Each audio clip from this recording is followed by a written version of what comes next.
Сейчас объясню все. Рус ишгалчылары Сабаттан Атмаздан 4 Кырым татарынын evine суруп кырды. Убакыт мабуслерни корчолай билген адвокатлар ve Кырым бирдемлиги координаторларынын телефонлары блок этилген эди. Бакчысарай жыбарындагы Буюк Сюрен коинде Ансар Османов, Ахмеджетте Амедхан Абдулвапов, Акъяр жыбарындагы Хайто коинде Эрнест Сейт Османов, Карасу базарда эсе Марлен Мустафаев тутулду. Онун досту полис тарамасы акканда хабар алган соң етип келди. Общественного деятеля Казаджи Мухаммада. Все его знают как порядочного мусульманина, семьянина. Вот. То, что они натворили, там, перевернули, подкинули 2 книжки маленькие. Ишгалчылар эркеклеринин evlerini аст-уст этип, уларны белли олмаган yönelişte алып кетти. В стандартном режиме все перевернули, забрали, естественно, Марлена. По каким-то неизвестным причинам забрали документы от большой машины, Мерседеса Ивошнего. Вот такая вот реальность сегодняшнего дня. Дабыр тутулган Ансар Османов Кырым татар мабуслерine кол тутуп, уларнын дабаларына дайыр махкеме отурушларына бара эди. 2019 сенеси октябрь айында Ансар Османов Русиянын Жениберби махкемесинин отурушундан кайтканда, уну Кереч көпүрүндө туттулар. Онун апайы айтканына көрө, ишгалчылар саба саат 4-те келип, evинин эр удасына ве азбарда булунган эр бинаны бакып чыккан. Нас завели с детьми на кухню, а обыск начали проводить в детской. И дети, одна из девочек увидела с дочкой моих, что под матрас в детской кинули книги 2, подкинули. Там проводили обыск, потом детей сюда, мы детей отправили в детскую, я осталась здесь, здесь было человек 10. Я сидела с ними, проводили обыск в зале. Я все это время здесь находилась. Они книги какие-то искали, Коран достали. Потом пошли с мужем во времянку. А он занимается деревом, по дереву мастер. Потом сказали все эти изделия доставать, смотреть, сумки, все шмонали. В гараже делали обыск, проводили, в машине. Ну, сказали собирать вещи с собой. Они куда-то все это время торопились, сказали быстро, быстро. Силялуу кубетчилер bir odadan башка odага кечейди. Ишгалчылар evde olgan электрониканы кыдырган. Олар жеп телефонларını бермеге рет эткен Ансар Османовнун оглуна коркутуп чекип алган. Мерием Османовага онун акайы терроризмде кабатланганын билдиргенлер. За плакат придрались, и то он был привезен из хаджи, и то оставили. За вот эту надпись придрались. Потом у сына на комнате там написано «Ля иляха илля Мухаммад Расулуллах». За это придрались тоже. Что переводится? Я говорю, это переводится «нет божества, кроме Аллаха».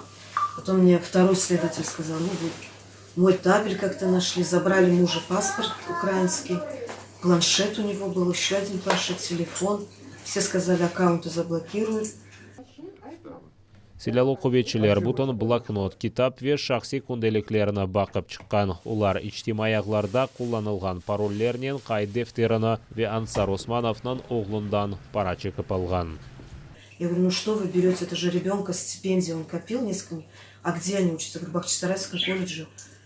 И Хамзан мне последний не давал. Он говорит, быстро обыщи его, говорит, втроем как с автоматом. Ты что, говорит, с нами здесь шутить будете? Они у него вытащили конверт, сидел пересчитывать по 100 рублей купюры. Кеченлерде Эрнест Сейт Османов изолятордан чыккан Эдем Семидляевни каршыламага келгени үчүн 14 күн канунсуз апсте тутулду. Эрнесттин агасы Энвер ислам дини акында конушканы үчүн 17 жылга серт режимли апсканеге ташланды. Пришло очень много человек. Топтали здесь, что хотели. Мне очень плохо было. Тошнило, я выходила. И вот так вот взяли незаслуженно моего сына. Поступает очень жестоко, как в 41 году. Посадили всех татар. Вперед, вперед. Они только бедные Хоран взяли. Вот я тоже с Хораном спаслась. В руки вот так взяла и им говорила, вот Хоран у меня, смотрите. Моего первого сына забрали. Уже 3 или 4 лет сидит в тюрьме. На 17 лет посадили Османова Энвер. Теперь за этим пришли. Полис тарамалары кечирилген соң Ансар Усманов, Аметхан Абдулвапов, Эрнест Сейт Усманов и Марлен Мустафаев башта ФСБ идаресіне соңра есе сыңырлама тедбірі сайланмасы үшін махкемеге кетірілді. Отырыш ресмен ачық олғанны бақмадан не жамаат журналистлері, не де dinleyicilerine içeriği berdiler. Bunu sanki dersin ковид sınırlamaları olğanı ne anlatalar ve sanki dersin udava boyunca da herkesine mağanlar. Следственные органы и суд сегодня не заинтересован в том, чтобы придавать огласке данный судебный процесс, что, безусловно, является серьезным нарушением и с точки зрения судебного процесса, и с точки зрения гласности. Sabah tutulgan 4 Kırım Tatarını aprelinin 7'sine kadar hapsке aldılar. Hepsini Hizbut Tahrir'ge alakası var deb terrorizm ve Rusiyada hakimiyetini kuchnen zapt etme intiluvunda qabatlaylar. Tutulganlarga qo'l tutmak için mahkeme önünde bir çok Kırım Tatarı toplaştı. Ular nefbeteki polis taramalары ve esassız qabatlavlar için o'z memnuniyetsizligini bildirdi. Тех людей, которых забирают, это самые ценные люди для этого народа. Действительно, это люди, которые просто являются душой этого народа. И несмотря на то, что прошло уже после аннексии порядка 8 лет, этот народ не сломлен и держится, и силовые структуры, как только не пытались, да, государственный аппарат как только не пытался, и подставных людей, так называемых сатханов, да, и тому подобное, внедрить в общество крымско-татарское, ну, общество их не принимает. И второй метод, а это метод Екатерины, так скажем, да, как Владимир Путин сказал, мы будем применять политику Екатерины, это силовой метод. То есть как с нашими предками поступали, точно так же и сейчас пытаются сломить дух народа. Но не учитывают одного, вместо одного Марлена приходит 2 Марлена.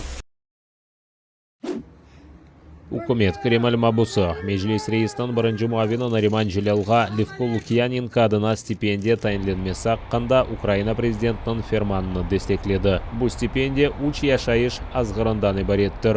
Rossiya yada ishg'ol etilgan territoriyalarda siyosiy yo'qsa jamoat faoliyatining kechirilmasidan sebep qonunsiz hibsda tutilgan ukrainlarga tayinlandi. Kechgan sene sentyabr oyida tutilib Ahmedjet rayonida Ang'ara ko'yinda gaz borusida diversiyada esassiz qabatlangan Nariman Jilal bu stipendiyani hibsda tutilgani vaqt ve azat etilgan so'ng 1 yil davomida olacak.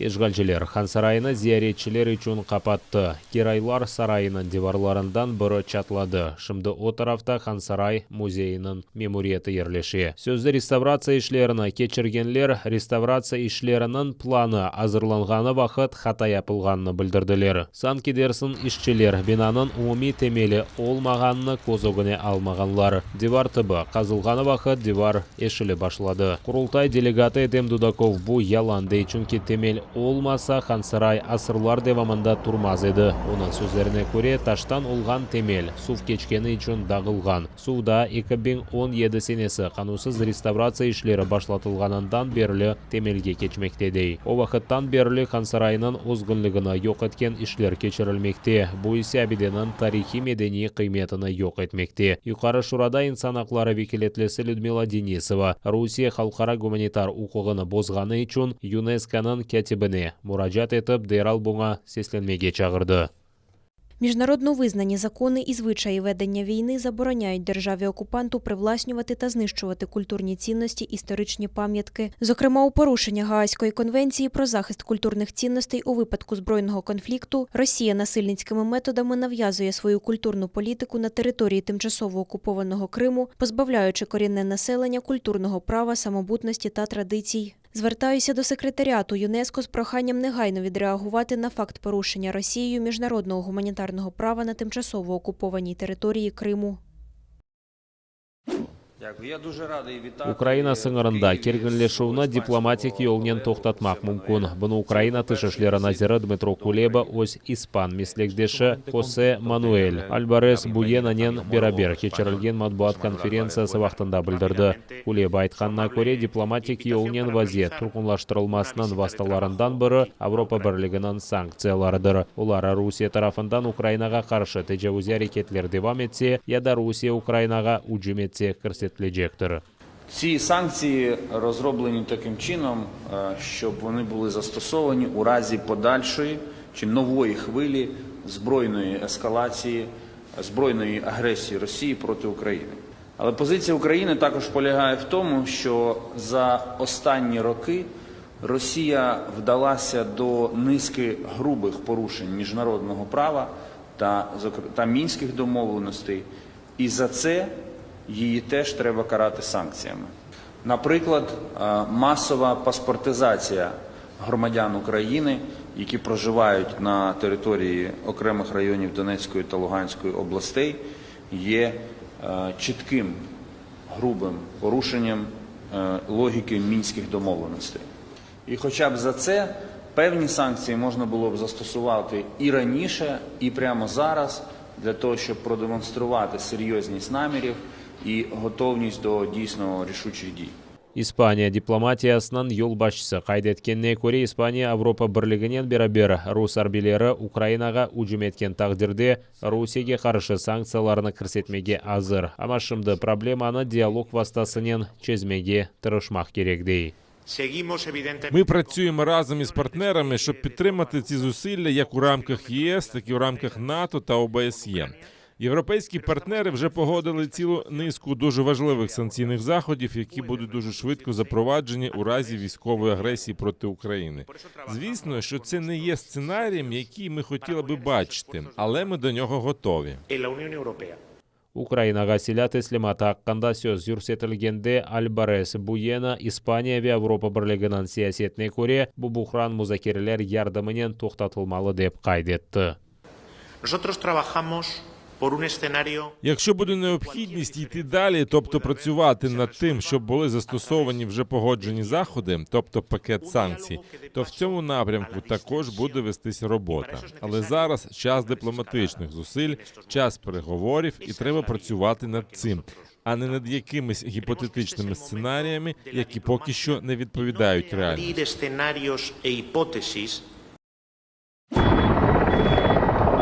Бuyuk Британиядан Украинаға арби ярдымнен да бір учақ ұшып келді. Бұл зырқлы элеклер, демір башлықлар ве Украина сыңыры янындаки регионларда булынған территориаль мудафа бөліклері үшін башқа арби течкізат.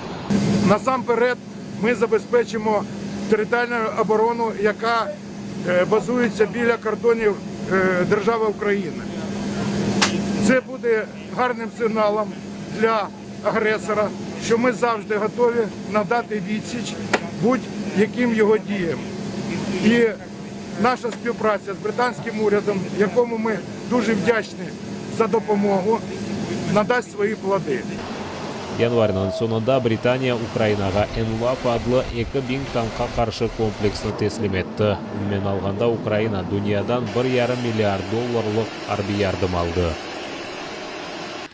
Україна сьогодні відчуває найвищий рівень підтримки в політичній, безпековій та економічній сферах.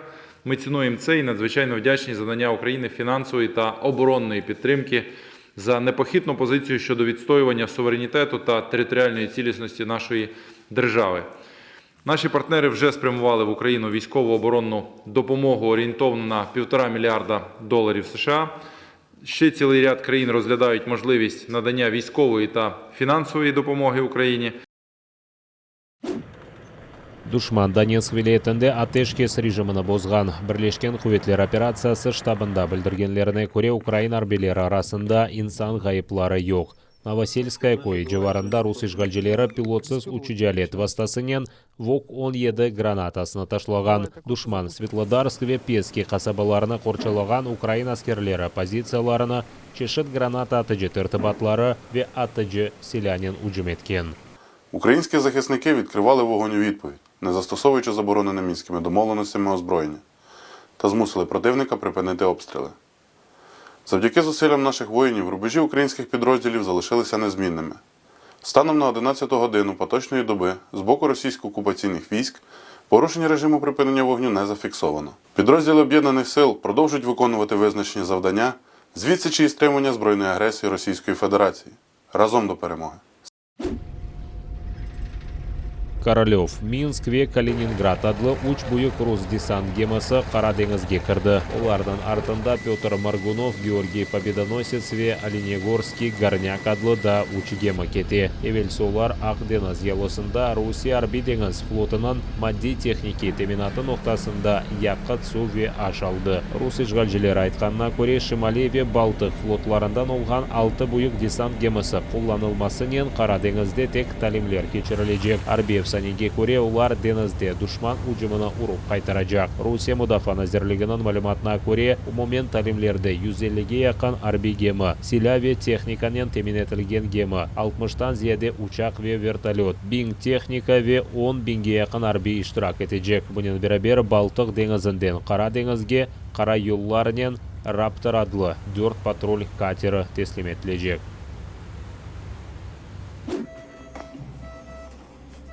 Кечкен күн Украинада 38 биңден зияда инсанда ковид белгіленді. 240 инсан хасталық ақырлашмасы нәтижесінде вефат еткен. Эпидемия телекесінің қырмызы зонасында 2 вилайет, портақал түслі зонада 19 вилайет ве Киев шері болуна. Грипп, кескі нефес хасталықлара яда ковидның әлеметлер олған инсанлар хасталынғанлар аққанда весіқаны дистанцион шекілде ала біле. Бұны Украина сағлық назері Виктор Лешко білдірді. Болеті пекімлерінің іші эксележек ве башқа инсан ковід хасталары янында булунмайжак.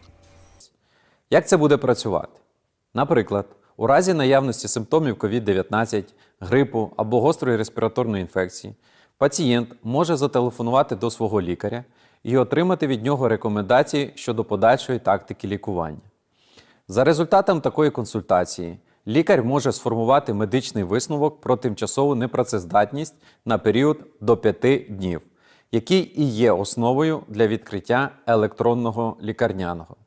Якщо хвороба триватиме довше, пацієнт має звернутися до лікаря на особистий огляд для подовження строку своєї непрацездатності шляхом створення нового медичного висновку у межах свого випадку захворювання. Коронавирусқа қаршы бустер дозасынен ашыланған украинлер мартынан 14-ден башлап підтримка девлет программасы черчевесінде қошма 500 гривна алajak. Всі вакциновані українці старше 60 років зможуть безоплатно отримати сучасний смартфон та пільговий тариф на інтернет. Як я і говорив вчора, ми також продовжуємо розширювати програму Президента України «Є підтримка». Сьогодні затвердимо зміни, що передбачають надання 500 гривень за бустерну вакцинацію. Зміни почнуть працювати з 14 березня цього року. Також розширюємо функціонал програми. І українці, яким більше 60 років, а також особи з інвалідністю першої та другої групи зможуть використати ковідні кошти на придбання ліків та оплату житлово-комунальних послуг. Сағлық назир айтқанына көре ашылану фаққында сертификатның кәғыт версиясын алмақ үшін екімге бармаға шартты келдір. Згенерувати та роздрукувати сертифікат про вакцинацію здатен кожен, хто має смартфон або комп'ютер. Для цього не обов'язково йти до свого сімейного лікаря. Қырымда ишгалжилер 1312 инсанда ковид хасталығына қайдетті, 11 қырымлы хасталығына еңіп оламаған.